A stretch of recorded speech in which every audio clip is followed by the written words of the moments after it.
Hello and welcome to another video. And I had a great reception to my Sonic 2 video, which is, I guess, unsurprising seeing as it's such a good game. So I figured we could play Sonic CD today, which is a game I like very much. And let's watch the opening animation here because it's like just too good to skip, you know? I selected the Japanese soundtrack, so I think that's why Sonic Boom is not playing here at the moment. But we'll see. Palm Tree Panic, if it's correct. I think the JP soundtrack is a bit better than the US one.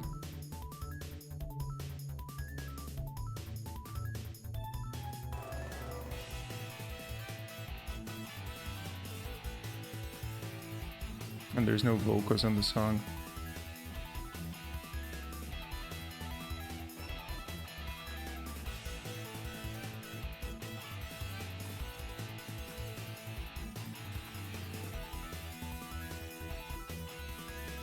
I have this game also on the Switch as Sonic Origins.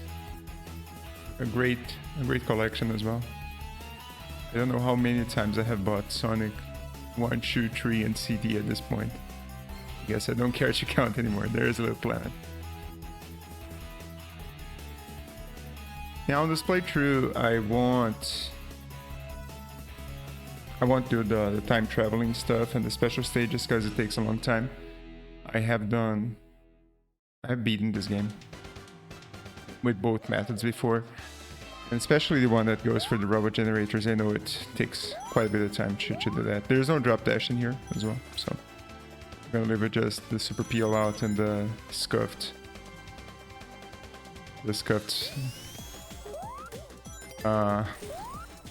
pin dash. All right, so let's get to the theme of this video, right? Which is kids and mobile phones, man. So central theme of this video is that okay, there we go. Is that, I mean, if you can help it, I think you should minimize the amount of time that your kids spend on mobile phones for several reasons. And this is not at all a controversial opinion. I guess you would see many doctors and specialists given the same reasoning, and it's not unjustified. But I have a different take in that I'm not here advocating for, hey, your kids should play outside, which they probably should. But in any case, it's not like, hey, I think that everything digital is bad for your kids. It's not like that at all.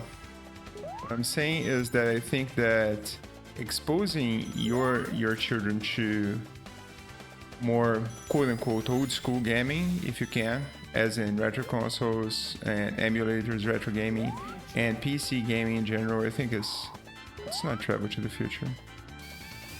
Is a much better idea in my opinion, for several reasons as well. No. Stop. Damn it, man. I didn't want to go to the future. Majorly because of the animation. Not because I'm very close to the stage end here, so it doesn't really matter. That's a bad future for you. Now, the first thing that you may argue with me is, hey man, why even like let your kids play mobile games or PC games or retro games at all? You could just like not let them play anything. But that's not really realistic, right? I mean, that's a nice sentiment, I suppose. But it is hard to enforce that, especially these days. I don't know how is the situation on continues here, so I'll get a life. Here comes the easiest boss of all time. It's just standing here and then 1, 2, 3. I don't even need the invincibility, man. It just, there you go. So why even let them play? And I don't think that's a very reasonable argument, because sometimes you take your kids to places where they can't like wreak havoc and there's nowhere for them to play. You just have to sit at the table and wait for stuff to play out. If you go to a restaurant that doesn't have a kids area or something like that. Well, there's Amy and there's Supersonic. Where's Supersonic? There he is. Oh, sorry. Metal Son. See you, man.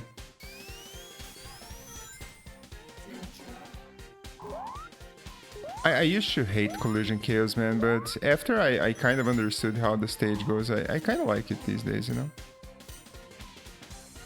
I'll purposely cut my speed here from time to time just so we avoid going to the future. I guess... Okay, we're good.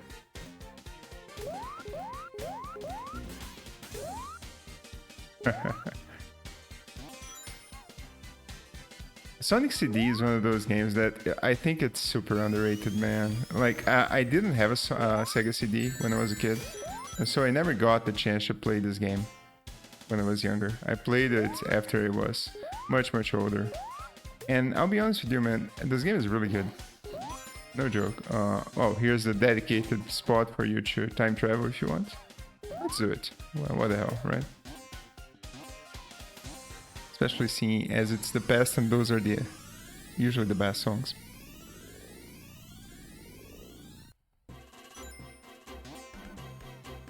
There's even the fact that the soundtrack, I think it purposely doesn't use the CD capabilities. Or so I've heard, I think in the Cyber Show video. So it's kind of like only the Sega Genesis and the Mega Drive producing the song here. So it's kind of retro in that sense, which is the best, if you will. So yeah, finishing up my argument, there's a whole, well, maybe you shouldn't even let them play in the first place, but that's not really tenable for the most part. And so my general argument here in this video is that seeing as it's very difficult for your kids to be completely, probably not even a good idea to be honest with you, to completely isolate your kids from digital entertainment and YouTube videos and Netflix and gaming and all that kind of jazz, then if you can help it, I think it's a much better idea if you present to them stuff that is more retro in nature, if you will. So like older games and so they game in a PC rather than on the phone. So yeah. First of all, I'm gonna present my argument on why I think that gaming on mobile is trash, and I think this is a very popular argument without a question, is that, man, like mobile gaming design is just a disaster, really, because there's all sorts of incorrect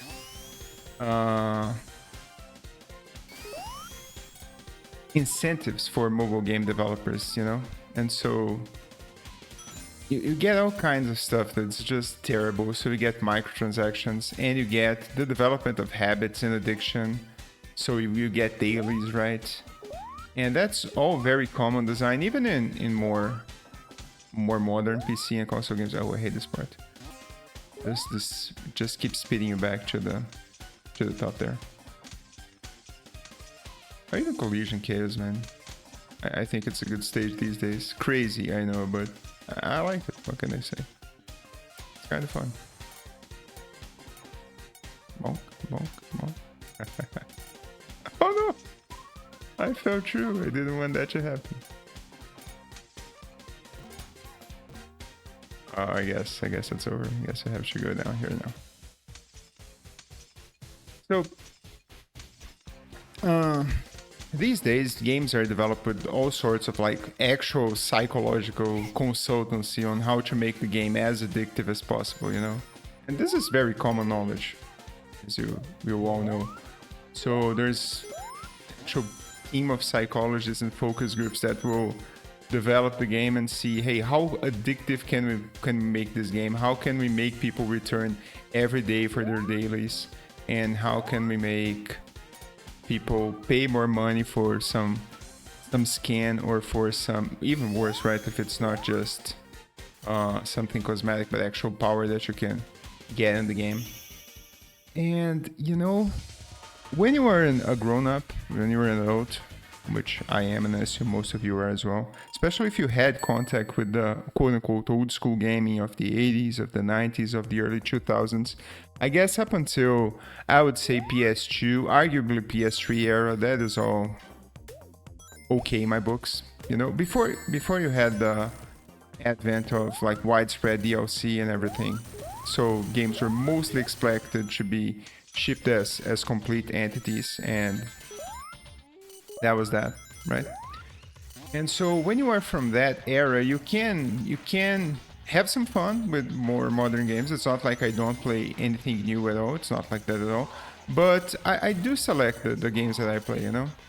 So like, for example, a recent release that I played was Power World, which I guess big surprise, everybody's playing Power World, right? But what I liked about the game was that, man, it's just a game. Like you pay X amount of money to get the game, and that's it. And then you just play it. I kind of wanted that life, because I know that Wacky Workbench is coming for me later. So, you know. I usually beat this boss so fast, I don't know why it's taking me so long. I mean, it's okay. I was playing the pinball stage in Sonic Frontiers yesterday, which I'm not a game reviewer or anything, but I'm halfway thinking about making a review for Sonic Frontiers because that game surprised me like big time. Oh, the life! Give me the life, give me the life. There we go. All right. So Sonic Frontiers surprised me hugely, big time, man. Like I really wasn't expecting that game to be as good as it is. But I digress. That's not the theme of the of this video. So if you are from a bygone era of gaming, I suppose, then you have your defenses for this kind of stuff, you know? So a game like Power World comes out, and there's several other recent examples for that, like I suppose Enshrouded or which I didn't play. But there's other games in there. I love Tidal Tempest, man. This is Labyrinth of Dawn done right. Look at the song. So good.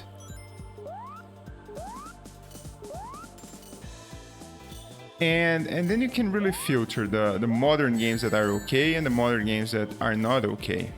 And you have defenses for that, you know? If you grew up with like more traditional games. Now, if you're a kid, you don't have that background at all. And that's where the danger comes in, I think, in my opinion. Because if all you have for reference are games that all have microtransactions and that you can buy power and whatnot, then what do you know, man? Like, this game that you're playing right now is just one more of several that has pay-to-win mechanics in it, and it's trying to like game your mind in a way of making you spend more money in the game, even though it's quote-unquote free and whatnot.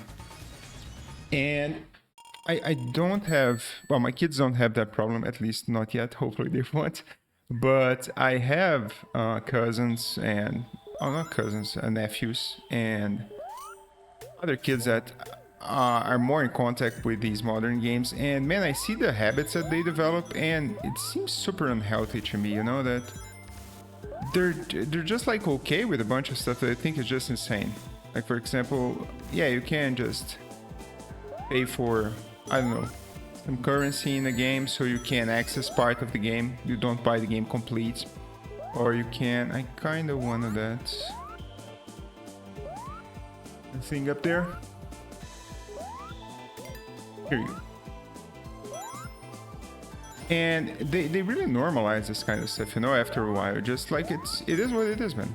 All games these days, they are this way, and what can you do? It's the reality for them, you know? And it's really sad, I think, you know, when you... Oh, sure, I'll take a past. I'll take a past for sure. Here's the part that I usually die when I'm not paying attention. You get crushed in there. Sonic is one of those games that the better you get at it, the funner it is to play the game. It's like I can just coast by most stages without like really thinking, just talking. Come on, where's the bubble? There we go.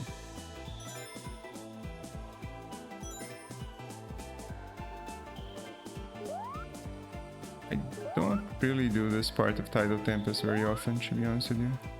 It's kind of new to me. I usually go through the top 5 seconds. I think I'm good. Yes. There you go. I'm good, I'm good, I'm good. And so if you expose your kids to these kinds of mobile and even on PC and consoles these days, game design, it really warps their mind in a way that it's normal for them to just come by and, hey dad, can I get your credit card to buy this many amount of Robux in the game or whatever. And I know that's weird to me, man. It's just weird, you know? Like to me the game is the game. You play the game is complete. You just I'm gonna get it, then I where's Robotnik? I usually beat him by this time here, but I guess not. There we go. Well, the invincibility doesn't usually last up until that point anyway, so it's all good. It's just weird to me, man. Like, I'm from an era where you buy the game, you know, you get the cartridge, and then you read the back of the box into the car, and you're like getting ready to experience the game. And then once you get out the car, you're like, man, this is gonna be the best thing. Like, I'm gonna have so much fun. And then, you know, you open the box and you read the manual, because of course you're gonna read the manual. Why wouldn't you? Why the fuck did that hit me, man? Come, I highly dispute that. Okay, just have to take this a little bit slower now. A little bit slower.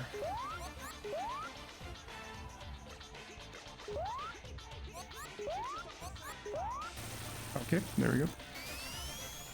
Ba-dum-bum-bum. And then you open the box and you read the whole manual. I have the manuals of my older games with me still. And then you put the cartridge inside the game and you watch the whole cinematic. You go to the options and see everything, and then you start the game, and you know the game is fully there.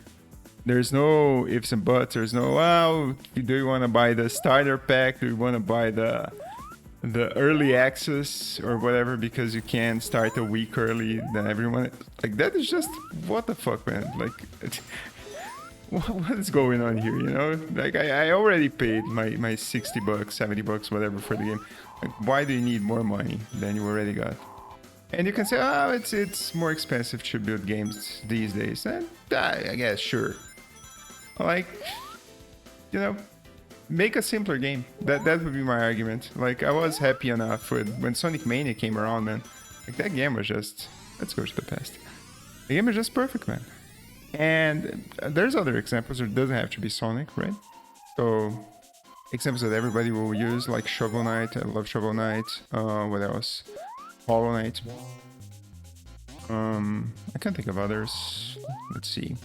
Games that I bought recently that I liked. There's the aforementioned Power World, which, like, for 30 bucks is just steal. That was some good investment I made there. Oh, there's the Sonic Frontiers game that I bought on the Steam sale just now, which was like, I think, 30 bucks. But wow, I really got my money's worth there. So no, you don't need to make this huge, mega, super, ultra game that is gonna justify you, like, fucking everyone over because of, like, some microtransactions. But in any case, this is not the theme of the video. Maybe I can make a video in the future about that. But my central argument here is that I don't think you should let your kids have too much contact with mobile gaming, because it's going to develop these, it's going to normalize these habits of, hey, you can just pay more money to be more powerful in the game, or you can just pay more money to get ahead, you know? And I don't like that. I think that's fundamentally against the pure principles of gaming, if you will. Well, there's also the social media argument, which is a bit disconnected from the gaming one, but not totally. And I'm gonna touch that, and I think my next video I have already... It's interesting, ever since I started making videos, I have these ideas, you know, like stuff. Yeah, I want to talk about this. And before I did the videos, I just like let it slide, and nobody's gonna watch the video, it's whatever. But people have been watching the video somewhat, and even if they don't watch, I want to watch myself in the future. You know, that's essentially why I make these videos. Really, I kind of wanted the life there. Well, I guess it's gonna be another day. I'm already dreading Wacky Workbench, man.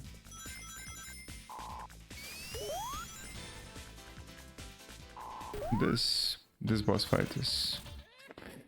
it's not a high point for the game, I'll say that.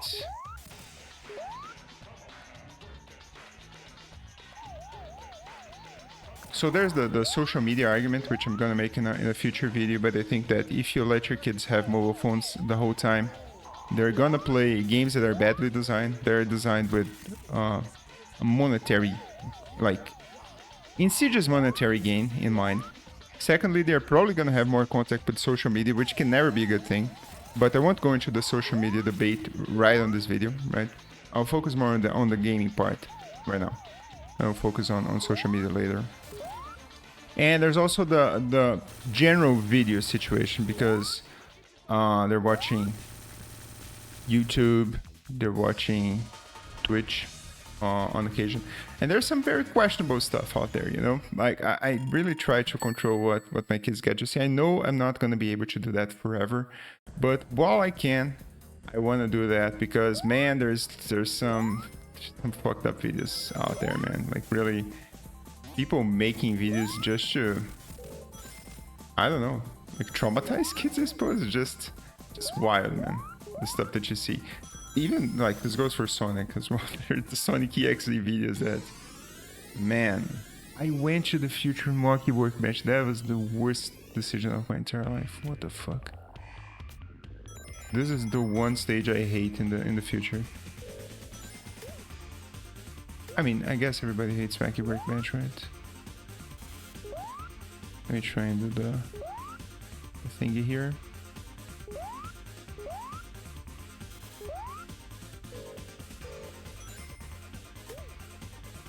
Okay.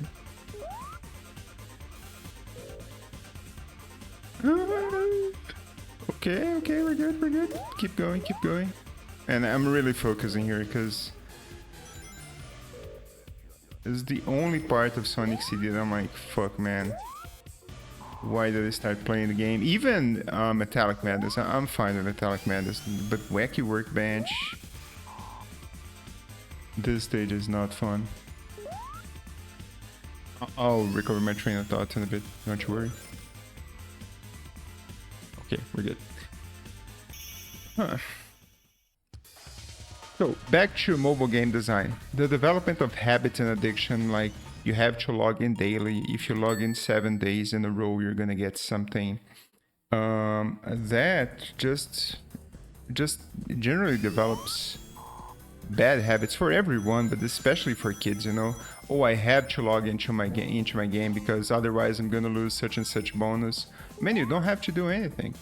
What the fuck? If you want to play the game, you play the game. If you don't want to play the game, you don't play the game. That's it. And I'll say that as someone that wasted their whole life playing WoW at some point. Like, dailies are just such a... I don't know, such a... It's not a bad design because it works. Just such a, you know... An insidious design is what I'll say. Just trying to make people do something that they otherwise wouldn't. Why am I jumping to the wrong side, man? I'm gonna... okay, I didn't lose rings there. Alright. Trying to coerce people into doing stuff that they wouldn't otherwise do, you know? Like, hey, you have to log in today because if you don't, then you're gonna lose your bonus. Like, man, I'll log in if I want you, you know? If I don't want you, I won't. That's okay. What else? I have...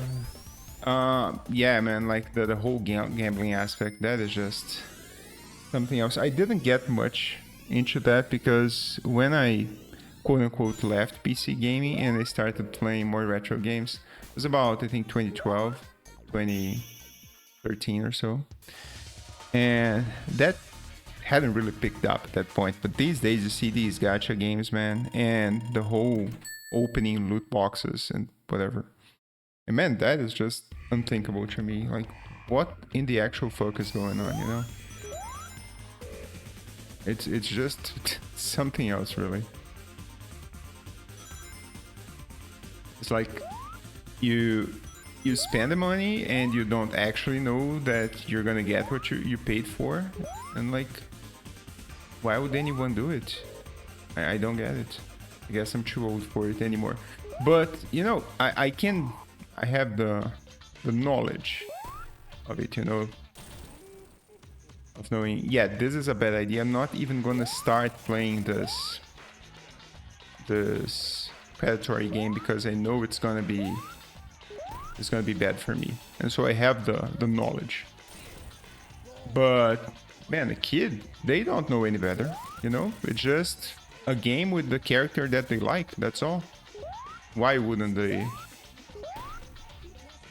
they give more money, you know? Why wouldn't they try and buy the packs so they can get their favorite soccer player or whatever? Like, it's really predatory on people that don't know any better. They don't have a frame of reference of what a game could be, you know? That is just... I don't know, man. I never worked in an industry that was outright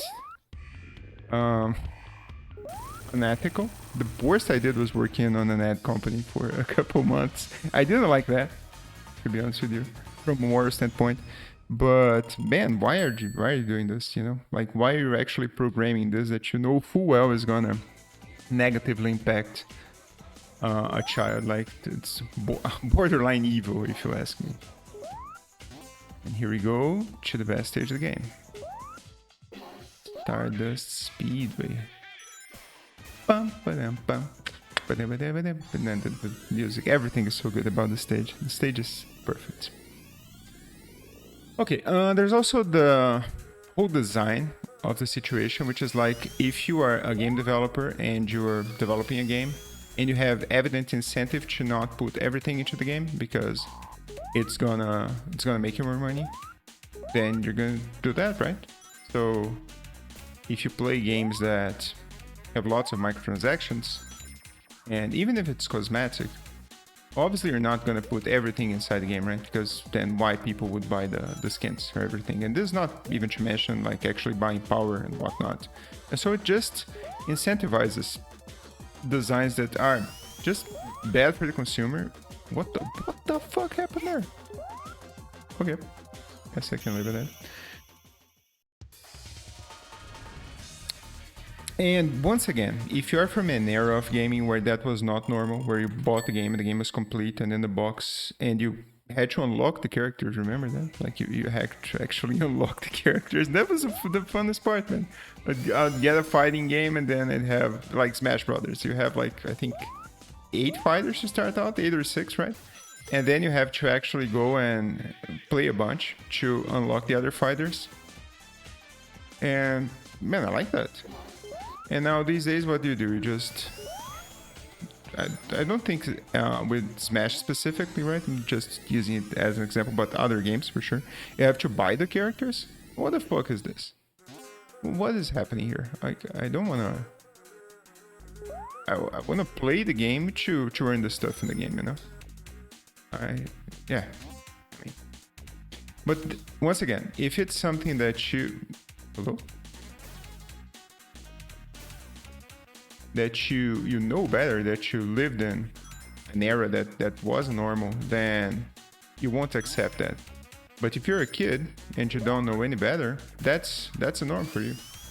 And by letting your kids play these games, that's the normalization that they have. And this is kind of a very drastic argument to make, but I think that even teaches bad things for life in general. You know, that hey, if you pay more money, then you get ahead. And life is pay to win, man. Don't get me wrong, but we don't need games to be pay to win as well. And obviously the whole gambling situation, right? If gambling gets normalized to you at a young age, then you're gonna do it for a lifetime. It's well known, which is why you see so much sports betting these days, right? Starting at a younger and younger age, and sad to see, man. I have relatives that are into sports gambling, and I just don't get it, man. They're like, "Hey, did you see that match? Did you bet in X and Y team?" I'm like, "But of course not. Why would I do that? It's so hard to make money, and then I'm gonna just gamble it away. I'm not gonna do that." So, you know, you guys ready for the best boss fight in the game, even though it's super busted? I don't have the drop dash here, so it'll be a bit harder.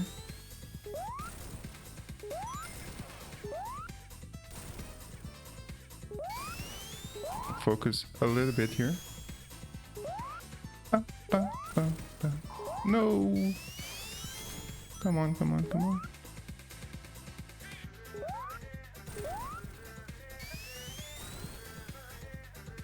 Ah, no! Come on! Ah, great. Ooh, that was close, man. Oh, there's Amy for you. I don't even take part in lottery, you know? Even like public lottery. I don't like that. Oh, it's just a buck. Man, it's a buck that could be in my pocket, you know? I'm not about to spend a buck for something that is impossibly unlikely to happen for me. And so, yeah, try to keep your kids away from that if you can. So then it comes to the part, okay, so I'm not gonna... You're suggesting I don't let my kids play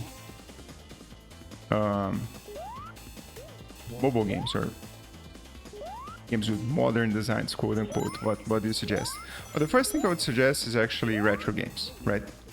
And if you're watching a Sonic CD video, I guess this is gonna be very easy to convince you to do, because if you didn't like retro games, you would probably not be watching a Sonic CD video. But still, you gotta know your audience, right? I suppose.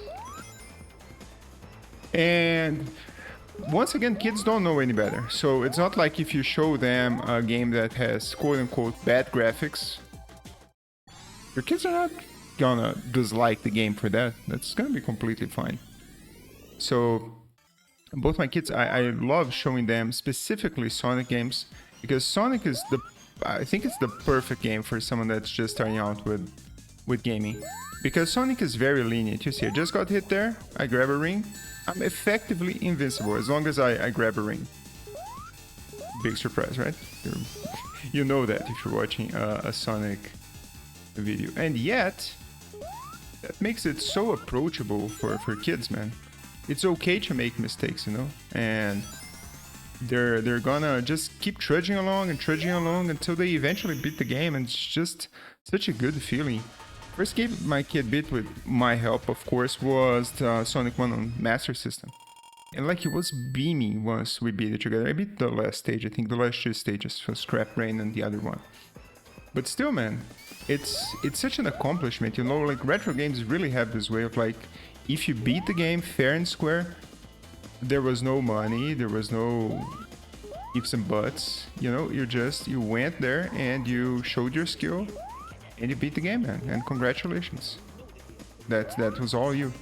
And that is like a great thing to teach. I think that if you put in the effort, you're gonna get the result.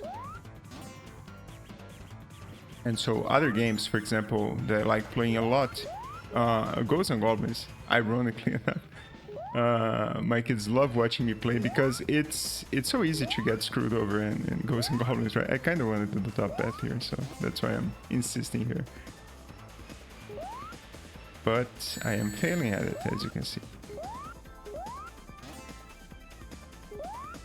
No future, man, no future.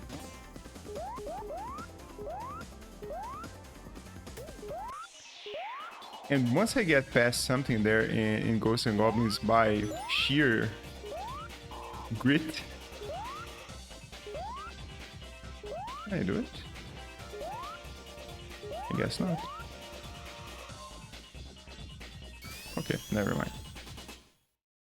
Oh no, it's future, it's future. Stop. Okay, let's go this way. Never mind.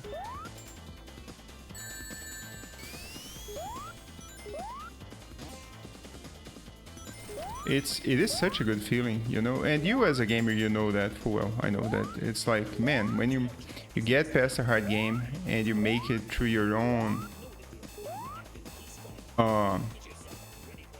perseverance, it is truly great. One of the games I like the most, which is once again a shocker opinion, I know, is Dark Souls. And man, when I beat Dark Souls 1, and I beat Dark Souls 1, and I speedran Dark Souls 2 for... I'm close here. It is such a great feeling, you know, when everybody... You already know what I'm gonna say, right? When I beat Ornstein and Smoke, man, that was the bee's knees, man. I was just so happy. And it took me a billion tries, I suppose, as with everyone, right? But it really teaches you about perseverance and about not giving up and about practicing. Oh, it's just a game. Sure, it's just a game, but it has value. It has value. It teaches something. You're not getting me now, Mr. Bomb. This is the mini Sonic part. Why the... Can this future sign go away, please?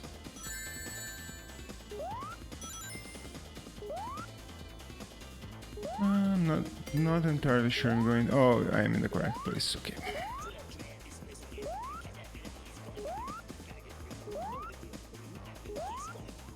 So yeah. There's also the consuming and producing part of the argument, and I can go into this later because this is a separate part of the whole argument. But what I'm generally gonna say is that if you give your kids, especially a PC rather than a console, or especially a mobile device. But what I like about PCs specifically is that PCs are primarily content producing devices, not content consumption devices, you know. Obviously you can consume a bunch of content on PC, don't get me wrong, but by having a keyboard, by having a mouse, by having everything at your disposal, you can produce great stuff with it, you know. I already see the effects of, like, my kid just sits there and opens up Scratch, great software by the way, and just like they're building a very simple game. But how would he build a game? Would have to be something specific, like, you know, Roblox or Flower. But bearing that, you just consume content, and this goes for all of us, I suppose. Did I get fucked here? I am not sure. No, I'm okay. Big Sonic again.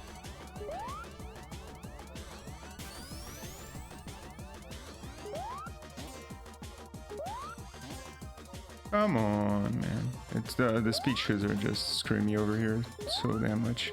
Oh, this is the part where I have to dodge this.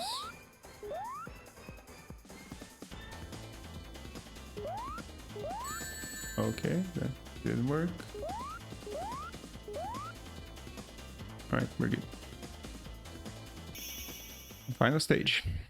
So, especially a PC, it teaches that you can produce content with a digital device rather than just consuming it. Maybe you can install like some app that you can draw and whatever. It's not like I don't let my kids use mobiles or tablets at all, especially in a restaurant setting or something like that. It's really good. Though I have bought one of those, you know, Chinese devices that you can... It's kind of a Game Boy of sorts, right? And that's really good. Like something that I would recommend. That you just put on a bunch of games in there, and they just can play their Marios and Sonics and whatever, you know. It's what I did, and I had that. Oof, I remember this part. Not my favorite part here. I'm dead. I'm dead. I should have gone to the left. Oh, first time I died in the game, man. Check it out. Very cool. In Metallic Madness. Okay, what else? So yeah, general arguments, retro gaming especially, but games that are ethically made, if you will. They have greater valuation on skill, and I really like that. Teach grit, they teach on that. Trying again and again, being persistence. Learning to lose is an especially good one that I like, because as a kid it can be hard to learn to lose, you know. You don't have to win every match that you have against your kids, but you do have to let them win from time to time, of course. But it's very hard for some kids to learn that it's okay, sometimes you will lose, it is normal. And it is even expected, because otherwise people won't like to play with you, you know, if you're not a good loser. And the reason why we play, really, why we play with our friends and everything, is for the game itself. It's not for the winning. The winning is nice and all, but you wouldn't, like, if you could win if you won every time. I probably shouldn't have picked it up.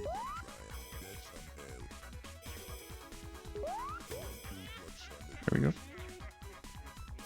So if you won every time, your friends probably wouldn't want to play with you, you know, after a while. The timing for this thing is just so obnoxious. Okay, there we go. There we go, final boss. And I think that retro games especially, they do teach a lot about learning to lose and trying again and everything. And one more thing.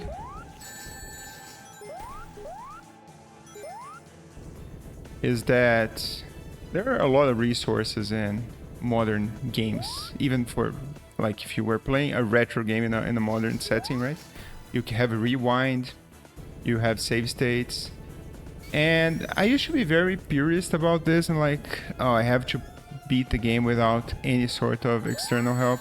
I don't allow myself to use rewind at all. I think that's a nice sentiment and all that. But I don't know, man. I don't have that much time to play games anymore, you know? So can I reach him? No, apparently not.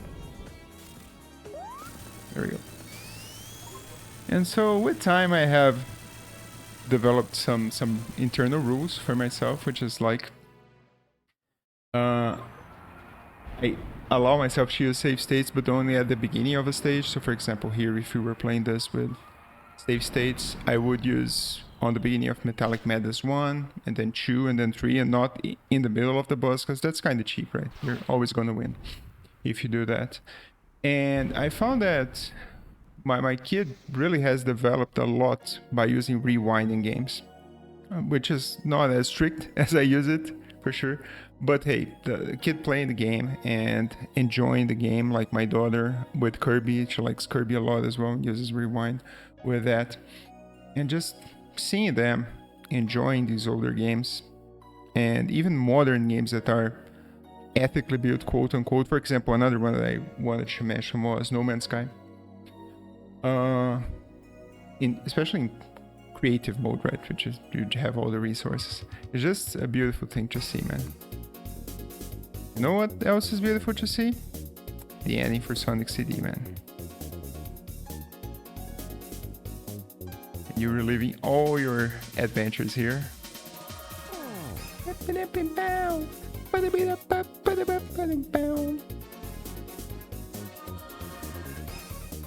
There's Collision Chaos for you.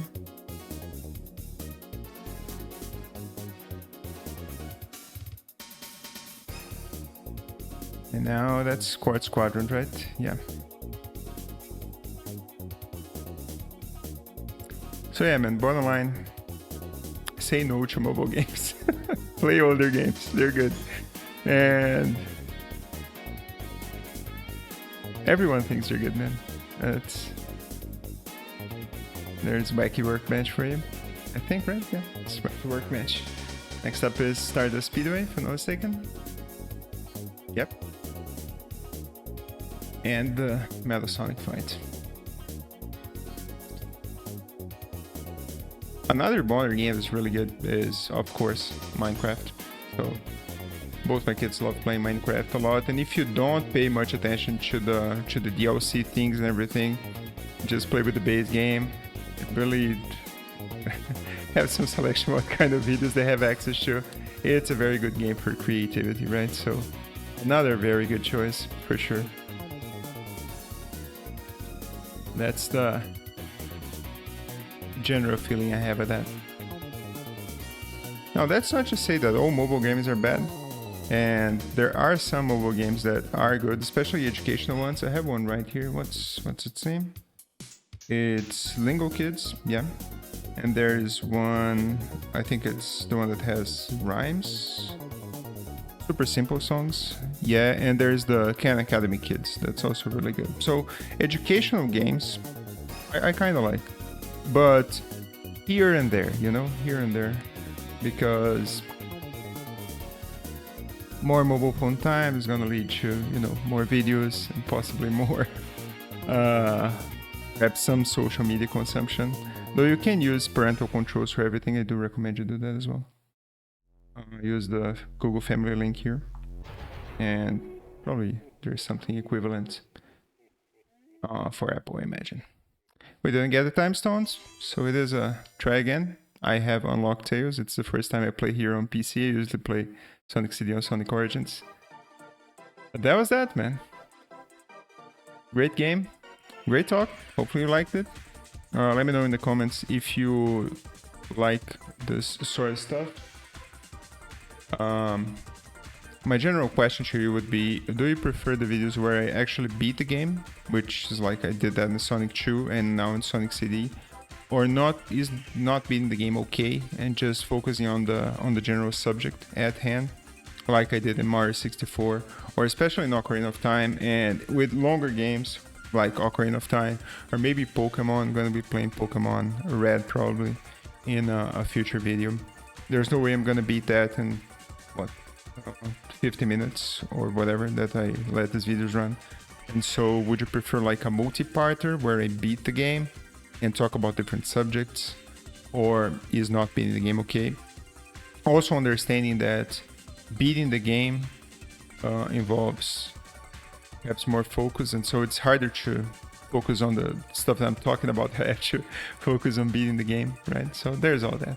Anyway, hopefully you liked the video. Thanks for watching. I'll see you next time. Bye bye.